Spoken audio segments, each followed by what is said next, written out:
తెలంగాణలో మున్సిపల్ ఎన్నికలకు గడువు దగ్గర పడుతుండటంతో అన్ని పార్టీలు ప్రచారాన్ని ముమ్మరం చేశాయి. కాంగ్రెస్ పార్టీ తరపున మంత్రులు తమదైన శైలిలో ప్రచారాన్ని నిర్వహిస్తున్నారు.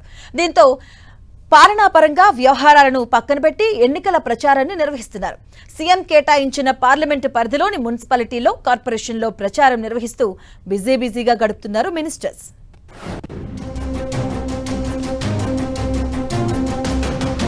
తెలంగాణలో మున్సిపల్ ఎన్నికల పోలింగ్ ఈ నెల 11వ తేదీన జరగనుంది.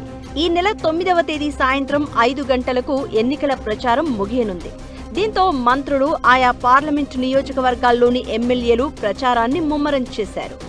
మున్సిపల్ కార్పొరేషన్లు, మున్సిపాలిటీలను కైవసం చేసుకునేందుకు తమదైన శైలిలో ప్రచారం చేస్తూ బిజీగా తిరుగుతున్నారు. సీఎం రేవంత్ రెడ్డి పార్లమెంటు నియోజకవర్గాల వారీగా మంత్రులకు బాధ్యతలు అప్పగించారు.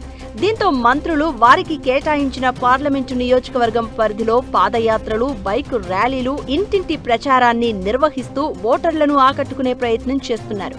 ప్రభుత్వ సంక్షేమ, అభివృద్ధి పథకాలను ప్రజలకు వివరిస్తున్నారు. గత బీఆర్ఎస్ ప్రభుత్వం చేసిన తప్పులను, అన్యాయాలను ఎండగడుతున్నారు.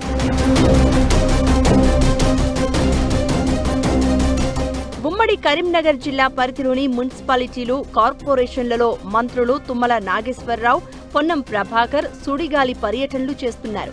కరీంనగర్, హుజూరాబాద్, జమ్మికుంట, హుస్నాబాద్లో కాంగ్రెస్ అభ్యర్థులను గెలిపించాలని విజ్ఞప్తి చేశారు. పెద్దపల్లి పార్లమెంటు నియోజకవర్గ పరిధిలోని మున్సిపాలిటీలు, రామగుండం మున్సిపల్ కార్పొరేషన్లో మంత్రి జూపల్లి కృష్ణారావు ప్రచారం నిర్వహిస్తూ ఉన్నారు. ఖమ్మం జిల్లా పరిధిలో మంత్రి కొండా సురేఖ, నల్గొండ పార్లమెంట్ పరిధిలో ఇన్ఛార్జ్ మంత్రి అడ్లూరి లక్ష్మణ్తో కలిసి మంత్రి కోమటిరెడ్డి వెంకట్రెడ్డి పెద్ద ఎత్తున ప్రచారం నిర్వహిస్తూ ఉన్నారు. బీజేపీ, బీఆర్ఎస్ కు పట్టు ఉన్న నిజామాబాద్లో ఉత్తమ్ కుమార్ రెడ్డి ప్రచారం చేశారు. జగిత్యాలలో జీవన్ రెడ్డి వ్యవహార శైలి ఉత్తమ్కి తలనొప్పిగా మారింది. మెదక్ పార్లమెంటు పరిధిలో మంత్రి వివేక్ మున్సిపల్ అభ్యర్థుల గెలుపు కోసం నానా తంటాలు పడాల్సి వస్తోంది. గత వారం రోజులుగా అక్కడే మకాం వేసి ప్రచారం నిర్వహిస్తూ ఉన్నారు.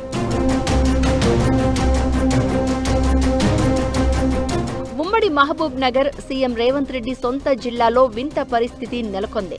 బండ్ల కృష్ణమోహన్ రెడ్డి, సరితా తిరుపతయ్యల మధ్య రగులుతున్న రాజకీయ వ్యవహారం ఈ మున్సిపల్ ఎన్నికల్లో అధికార పార్టీకి తలనొప్పిగా మారిందని విశ్లేషకులు అభిప్రాయపడుతున్నారు.